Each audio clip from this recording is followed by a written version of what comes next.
السلام عليكم ورحمة الله وبركاته. صباح الفل، صباح العسل، صباح كل حاجة حلوة على اخواتنا وحبايبنا اللي مشرفينا في القناة. تحياتي ليكم وتحياتي للجميع. النهارده ان شاء الله كده الفيديو دوت هنسميه دردشة مع الغاوي، او دردشة مع الناس اللي هي بتحب حمام وحابة انها تنتج من الحمام وحابة انها تفرغ من الحمام وبيقابلها مشاكل كتير جدا. ان شاء الله النهارده كده كل حاجة هنحكيها كده بالراحة وبالتفاصيل، وهتكون مبسطة لاحلى اخوات في الدنيا. اول حاجه بيقابل المبتدئ او اللي بيربي حمام وبيفرخ حمام، بيقابله مشكله العمر، يوم وعمر يومين وعمر 3 في الفرخ الصغير او في الزغلول الصغير. بتلاقي عندك الزغلول عمر يوم او عمر يومين او عمر 3 بيبدا ان هو يموت منك وانت ما تعرفش ايه السبب. ان شاء الله هقول لك ايه المشكله ديت وحلها ازاي. اما بقى الحمام اللي هو متاخر في البيض، الحمام اللي هو متاخر في الانتاج، حمام بيبيض بيض غير مخصب، يعني بيض ما فيهوش جنين، برضو نفس الكلام. هقول لك تعمل معاه ايه وهقول لك تتعامل معاه ازاي. طبعا كلها حاجات بسيطه وحاجات سهله وحاجات رخيصه انت هتقدر تجهزها بنفسك وتقدمها للحمام، وهتلاقي الانتاج عندك بسم الله ما شاء الله بدا ان هو يتحسن وبدا ان هو يبقى احلى من الاول بكتير. طبعا تعالى اوريكم حاجه صغيره كده وحاجه جميله مع احلى اخوات في الدنيا. طبعا بسم الله ما شاء الله الله اكبر. عندنا هنا اهو الناس اللي سالت الزغاليل ديت او الهزاز عامه، عندك بسم الله ما شاء الله حجمه كويس. انت بتاكل ايه للزغاليل او بتعمل ايه للزغاليل؟ هقول لك كل حاجه دلوقتي موجوده معانا، او كل حاجه بمعنى اصح انا بستخدمها. طيب لو عندي حاجه عمر يوم او حاجه عمر اسبوع برضو بتهتم بيها ازاي؟ لو هنيجي هنا برضو نسمي الله مع بعض كده شباب. بسم الله الرحمن الرحيم. تعالوا كده زغلولتين اهم بسم الله ما شاء الله الله اكبر عليهم، مسافات برضو مهتمين بيهم، ويا رب يكونوا واضحين قدامكم. ربنا بيكرمنا في التير بتاعنا لان احنا بنهتم بيه وبنديله اللي هو محتاجه، وطول ما انت عطيت للتير اللي هو محتاجه ساعتها الانتاج هيبقى عندك بسم الله ما شاء الله الله اكبر. بنسال يا رب البركه والزياده للجميع. عايزين قبل ما نبدا الفيديو بتاعنا نصلي على النبي عليه افضل الصلاه والسلام. طبعا بشكر كل اخواتي وحبايبي اللي موجودين معانا في الفيديو وبيدعموا الفيديو بلايك وبيدونا حماس ان احنا نطلع نتكلم في كل جديد في تربيه الحمام وعالم تربيه الحمام. طبعا لو وصل لك الفيديو دوت يبقى انت فعلا مهتم بالحمام ومهتم بتربيه الحمام، فبتمنى منك انك تعمل لايك للفيديو. لو انت مش مشترك اشترك وفعل الجرس عشان يوصل لك كل جديد. دعمك للفيديو بلايك بيخليه يوصل لناس كتير جدا من المبتدئين واللي بيحبوا الحمام واللي بينتجوا من الحمام وبيفرخوا للحمام. طيب الاسئله اللي اتكررت الايام اللي فاتت ان الحمام بياكل كتير او بصرف عليه كتير جدا وما بلاقيش منه انتاج، ولو لقيت انتاج الزغاليل بتموت عندي والفروخ بتموت عندي. بص يا كبير، مبدئيا كده عود نفسك اي حمام انت بتربيه لازم تمشي معاه مع سيستم معين، كطريقه اكل، كطريقه وقايه، كطريقه علاج. عايز تجيب ورقه وقلم واكتب مفيش اي مشكله. طبعا العصافير عامله دوشه وان شاء الله ما تكونش طالعه معانا في الفيديو دوت. بص يا شباب، الكورس الدايم اللي انت بتديه لفرد الحمام او الحاجه الرئيسيه اللي بتخلي فرد الحمام ان هو يتاخر معاك في الانتاج ان هو يكون عنده مشكله في المعوي. طب ايه المشكله اللي في المعوي دوت؟ الديدان. طبعا الديدان ديت من اخطر اي الحاجه اللي تقابلك في الحمام او بتقابلك في انتاج الحمام. طيب ازاي نتفادى النقطه ديت او ازاي نقتل الديدان في الحمام نفسه وفي نفس الوقت ما نضرش فرد الحمام؟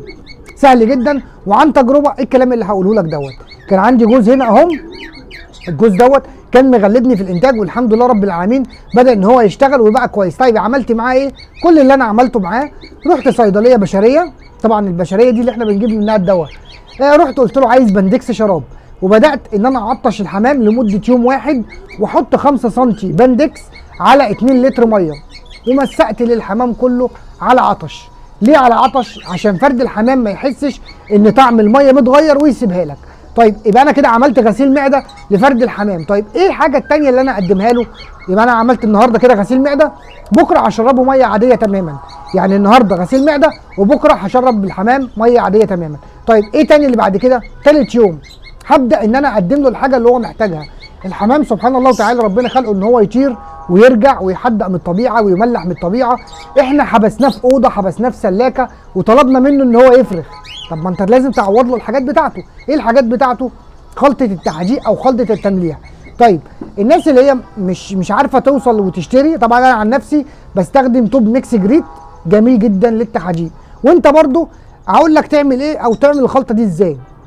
كل اللي عليك هتجيب حجر جيري، هتجيب محار بحر، هتجيب عظم سيبيا، هتجيب قرطم، هتجيب بذر كتان، بذر جرجير، بذر فجل، بذر برسيم اللي هو الشوفان، الكلام الجميل ده كله بتقدمه للحمام. طبعا الله اكبر عليه، كالسيوم 3 جي اف، وكل دوت خلطه جميله كده، وبتقدمها على طبق من فضه لفرد الحمام. هوريك انا دلوقتي.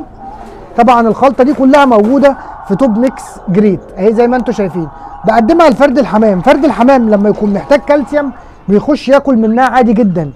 وفي نفس الوقت في بعض الاضافات اللي هو الفيتامين والفاتح الشهيه وموسع شعب، يبقى انا كده خدمت فرد الحمام، فالمطلوب منه ان هو يبيض. طيب نفترض بقى الحمام دلوقتي ربنا كرمه وباض، بس البيض جه معايا غير مخصب. ايه الحاجه الوحيده اللي انا ممكن استخدمها عشان خاطر البيض الغير مخصب دوت؟ هقول لك تعمل ايه. عايز تستخدم حاجات من الطبيعه مفيش مشكله، عايز تستخدم السيلينيوم الايطالي برده مفيش مشكله، هقول لك ده وهقول لك ده. طيب ايه الحاجات اللي من الطبيعه؟ هبدا برده اعطش للحمام. عايزك بقى تعود نفسك، كل حمام هتقدم له علاج لازم تعطش. روح لاي عطار تقول له عايز جنزبيل. طبعا الجنزبيل دوت منشط عام، مزود خصوبه، رافع مناعه، جميل جدا. وهتحط معلقتين على 2 لتر ميه، وتعتق الميه ديت وتخش تشرب الحمام بتاعك. بسم الله ما شاء الله، هيتخلي الحمام عندك جميل. في ناس بتحط فلفل اسود مباشر في البق جميل، في ناس بتقول لك انا احط سيلينيوم، بس نصيحه مني لو هتستخدم سيلينيوم استخدم السيلينيوم الايطالي. طبعا ده عن تجربه ممتاز جدا جدا. اما بقى الموضوع المهم بتاعنا النهارده، الفراخ اللي بتموت او الزغاليل اللي بتموت عمر يوم واثنين وثلاثه واسبوع و10. ركز معايا فيها شويه. لو انت في البدايه عملت موضوع الديدان دوت، الفرخه هيستحمل معاك الاكل اللي هينزل من الام وهيبقى زي الفل وهيبقى معاك جميل. هتقول لي طيب ما الفرخه عندي بيموت والام اصلا مش ماكلاه. هقول لك برضو الغلطه بتاعتك انت، لان فرد الحمام دوت عشان يبيض معاك البيضه، بين الفرق بين البيضه والبيضه 12 ساعه هنهتم بالكالسيوم بتاعه. ساعتها البيض هيفقس مع بعضه، وساعتها الام هتاكل الاثنين. هتقولي لا، ما انا مش مشكلتي ان زغلول كبير وزغلول صغير، انا بقول لك مشكلتي ان الزغاليل بتموت وهي عمر يوم ويومين، حتى لو فاقسين الاثنين في نفس اليوم. كل اللي اقدر اقول لك عليه، بتبقى الام نفسها الغدد عندها ما اشتغلتش عشان تقدر تنزل اللبن للزغلول، فبالتالي الزغلول بيقع منك وبيموت منك. طب انت بقى كغاوي او كمربي او كمحب للحمام تعمل ايه؟ تبدا تلحق الزغلول عمر يوم او عمر يومين لحد اما الام تبدا تجهز لبن، وبعد كده هتبدا الام تاكله. يبقى انت كده شلت ايدك من الزغلول وفي نفس الوقت ربنا كرمك فيه.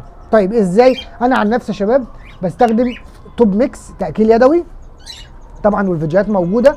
باخد مثلا 10 سم ميه على معلقه وببدا اقلبه، بيطلع معايا بالمنظر اللي حضرتك شايفه ده كده اهو، بسم الله ما شاء الله. وبخش على الزغلول اللي هو عمر يوم عمر يومين، ببدا ان انا اجيب السرنجه الصغيره ديت كده وابدا ان انا اسمي الله واسحب اهو كده اهو. طبعا هو بيعدي من السرنجه الصغيره، ماليش دعوه باي منتجات تانيه، هو بيعدي زي ما حضراتكم شايفين كده اهو. وببدا امسك حصله الزغلول، وهتلاقي فيديوهات عندي في القناه ازاي تاكل الزغلول عمر يوم عمر يومين، وتسمي الله كده وتديله بالراحه على قد معدته. في ناس بتسالني بصوا مش بيتصدق اهو، بصوا شغال ازاي، بسم الله ما شاء الله، الله اكبر عليه. طيب في ناس بتسالني تقول لي ادي الزغلول قد ايه؟ بص يا كبير، كل اللي اقدر اقوله لك هتدي الزغلول على قد حصلته. الزغلول مثلا حصلته صغيره كده، هبدا اشغل معدته شبه الطفل الصغير، اديله مثلا ملي 2 ملي. طبعا عارف ناس جميله جدا دلوقتي هيقولوا لي طب ما اجيب كلفه واطحنها واديها للزغاليل. موضوع الكلفه وتطحنها وتديها للزغلول العمر يوم عمر يومين او عمر اسبوع بينشف الاكل في حصلته. ما كانش حد غلب، كانت ساعتها الواحده الست لما تيجي تولد كانت ضربت الاكل في الخلاط للعيل وحطته في الببرونه وقالت له كل. ما ينفعش، لازم تبقى حاجه بديل الام او بديل اللبن، ودوت ان شاء الله بديل الام وبديل اللبن، وعلى تجربه مجربينه قدام الناس كلها. وان شاء الله بامر الله اللي محتاج اي سؤال يكتبوا لي في التعليقات، واللي ناقصه اي حاجه يكتبها لي برده في التعليقات. وفي شحن للتوب ميكس جريد جميع المحافظات، ونفس الكلام برده توب ميكس تاكيل يدوي في شحن جميع المحافظات. واستنونا في كل فيديو جديد، ويا ريت لو وصلت للدقيقه دي تعمل لايك للفيديو وتشترك في القناه وتفعل الجرس، واستنونا في كل فيديو جديد. والسلام عليكم ورحمه الله وبركاته، صباحكم زي الفل.